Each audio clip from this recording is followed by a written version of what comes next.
Mesdames, Messieurs, bonjour et bienvenue dans ce nouveau numéro de Marché et Stratégie. Bien sûr, pour cette semaine, j'ai l'immense plaisir d'accueillir Sious Mouemma, PDG et fondateur de CMGP à l'occasion de l'introduction en bourse. Les souscriptions démarrent ce lundi, l'occasion pour nous de connaître un peu plus cette entreprise qui vient représenter un secteur relativement nouveau à la bourse de Casablanca, comprendre aussi les ambitions de l'entreprise et les ambitions de son PDG. Sious, bonjour. Bonjour. Merci d'avoir accepté de répondre à nos questions. Merci à vous. Alors, on vous interpelle un peu entre deux réunions. Vous êtes en plein roadshow pour l'introduction en bourse. Vous rencontrez les investisseurs pour expliquer un peu ce que vous faites. C'est ce qu'on va faire d'ailleurs lors de cette interview. Comment ça se passe ce roadshow de manière générale? Écoutez, ça se passe plutôt très bien. Et puis, ce n'est pas encore fini. Donc, il nous reste encore quelques jours. Mais jusque-là, tout se passe très bien. Écoutez, bon courage. Merci et beaucoup. justement, toutes ces informations que vous partagez avec les investisseurs professionnels, on va essayer aujourd'hui de les partager également avec le grand public et rapprocher les investisseurs particuliers et même professionnels qui nous écoutent un peu de votre activité. Alors, d'ailleurs, c'est ma première question. CMGP, si on devait un peu résumer vos activités, qu'est-ce que vous faites? Écoutez, CMGP est un groupe panafricain qui adresse essentiellement trois marchés. Le marché de l'agroéquipement, l'agrofourniture et l'infrastructure de l'eau. Donc l'agroéquipement, notamment tout ce qui est matériel d'irrigation, mais pas que. Il y a aussi les solutions solaires. Sur la partie agrofourniture, donc il y a tous les besoins de l'agriculteur, que ce soit les produits phytosanitaires, les engrais, les semences, les filets, les films plastiques, etc. Et puis sur l'infrastructure de l'eau, donc nous produisons des canalisations pour le secteur de l'adduction d'eau potable, l'adduction agricole et l'assainissement. Et nous sommes aussi sur des solutions de traitement des eaux par technique d'osmose inverse. Alors, on a eu l'occasion il y a quelques jours avec les médias de faire un petit tour dans ou trois plutôt de vos unités de production. On l'a vu, si on devait simplifier, vous faites un peu tout ce qui est goutte à goutte, mais un peu sophistiqué. Vous faites, on l'a vu, des petites unités de production d'eau pour des agricultures très précises. Et finalement, c'est qui vos clients principaux aujourd'hui? Écoutez, nos clients principaux, ce sont soit des agriculteurs de taille moyenne à grande, soit ce sont des revendeurs ou des installateurs d'agroéquipement. Donc l'opération elle porte sur 1,1 milliard, dont 300 millions de dirhams pour une augmentation de capital. À quoi va servir cet argent? Au fait, le vrai chiffre est plus l'augmentation. C'est vrai que l'augmentation de capital concerne 300 millions de dirhams, mais il faut dire aussi que cette opération, et avec les capitaux propres que nous avons, nous avons une capacité d'investissement de presque 1 milliard de dirhams sur un horizon de 2 à 3 ans maximum. Donc on a une belle enveloppe pour l'investissement.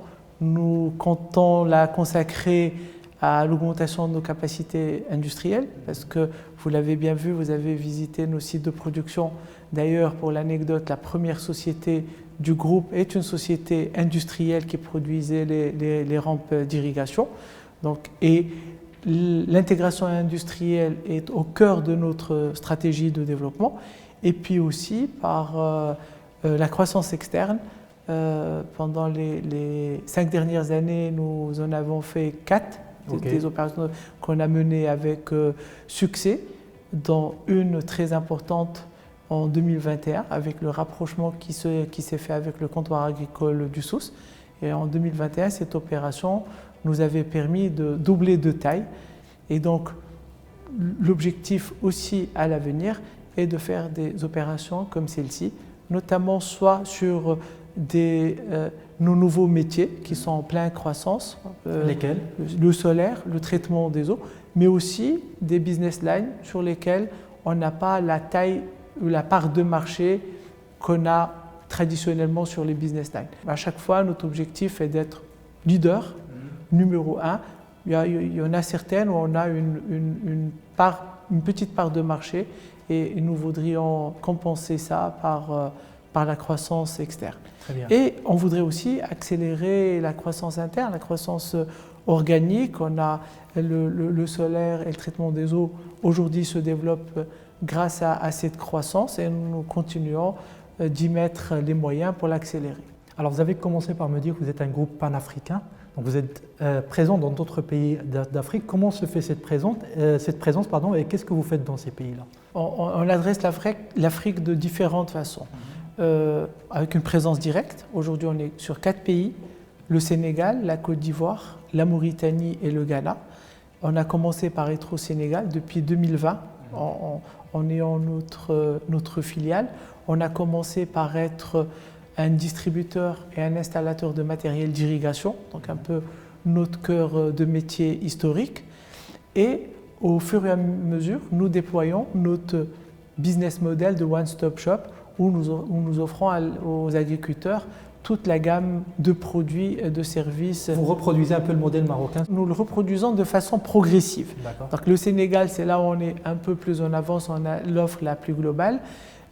Sur des pays, sur la Mauritanie par exemple, on en est encore au projet, on réalise des projets d'irrigation là-bas. Sur le Ghana, on a commencé plutôt par l'agrofourniture, les produits phytosanitaires notamment. Mais l'idée à court et moyen terme, c'est de déployer le modèle de one-stop shop. Donc au-delà de ça, donc les pays où on a une présence directe, nous exportons dans plus de 10 pays, à partir du Maroc pour certains, et puis à partir des autres pays, Sénégal qui a pour nous un hub régional à partir duquel nous allons servir des pays comme le Mali ou la Gambie. Et donc c'est des pays d'export où pareil, on va exporter soit des produits, soit des projets. Et c'est le cas de la Mauritanie par exemple. C'est des régions où la demande est importante, vous ressentez de la croissance? On va dire que c'est le démarrage. Ça démarre, on va dire, plutôt bien. Ce ne sont pas des marchés matures, mais il y a une belle progression, sachant aussi que certains pays africains tropicaux comme la Côte d'Ivoire subissent aussi de plein fouet le dérèglement climatique, même si les précipitations restent à des niveaux très très élevés, mais le dérèglement fait que des fois il y a des retards de précipitation qui peuvent compromettre des récoltes sur des cultures comme le cacao ou le bananier par exemple. Très bien. Alors on le voit dans les affiches, on le voit partout dans votre communication, l'eau revient souvent comme un élément essentiel dans votre activité. Le Maroc aujourd'hui traverse des périodes de sécheresse assez difficiles, de stress hydrique. Comment votre business est impacté par cette sécheresse et le stress hydrique? Aujourd'hui, l'eau est le sujet de préoccupation de tout le monde au Maroc. Bien sûr, en agriculture, on est très impacté. On est dans un cycle qui continue et que j'espère, Inch'Allah, qu'il prendra fin le plus tôt possible. Mais en tout cas, c'est un cycle très long, plus de 6 ans. C'est le cycle le plus long de l'histoire du Maroc moderne. Bien entendu, on en subit les conséquences, mais peut-être avant de parler de ça, j'aimerais déjà parler de la capacité du Maroc à être résilient face à cette situation.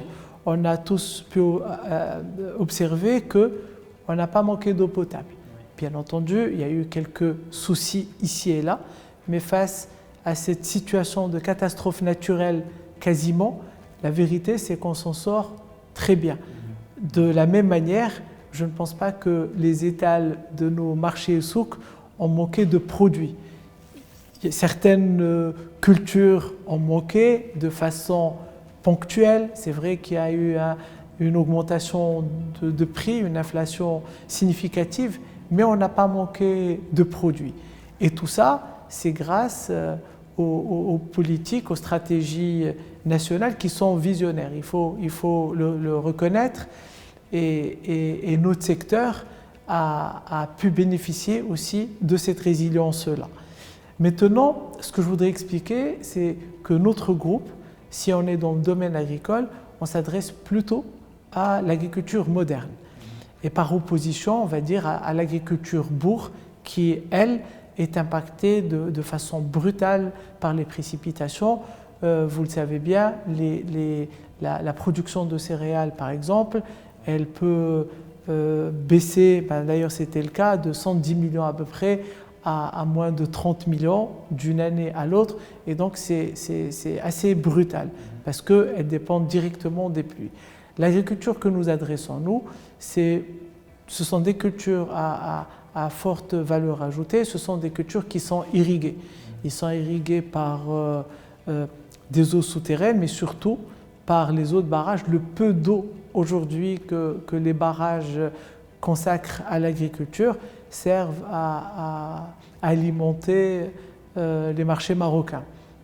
Et puis de l'autre côté, aussi l'eau du dessalement. Donc la région d'Agadir, qui est le cœur du Maroc exportateur de fruits et légumes. Aujourd'hui, on produit des primeurs, des tomates notamment, des fruits rouges, en utilisant une eau dessalée qui coûte cher, certes, mais dont le coût peut être absorbé justement par la valeur ajoutée de ces cultures. Très bien, et c'est là où vous opérez. Et vous m'expliquiez juste avant qu'on démarre, mais également lors d'une conférence de presse récente, qu'avec le dessalement et les projets de dessalement partout dans les régions du Maroc, ça va encore libérer des capacités, n'est-ce pas, pour vos clients et de manière générale pour l'agriculture moderne. Pour l'agriculture, tout à fait, tout à fait. Donc toutes les stations, tous les projets de stations de dessalement qui sont en cours, permettront de mobiliser les eaux de barrage quasi exclusivement à terme au secteur de l'agriculture. Mais pas que, le dessalement lui-même pourrait servir à l'agriculture. C'est ce que j'expliquais à l'instant, c'est le cas déjà à Agadir, ça sera très bientôt le cas à Dakhla, et puis il y a plusieurs projets de stations de dessalement dédiées à l'agriculture. Et il faut savoir que le littoral est un terroir très intéressant pour des cultures à valeur ajoutée comme la tomate cerise, la myrtille ou même les avocats. Merci d'avoir répondu à nos questions. Je vous souhaite plein courage pour la suite de l'opération et je vous donne peut-être rendez-vous dans quelques semaines ou jours pour faire le point sur les résultats de l'introduction en bourse. Merci à vous.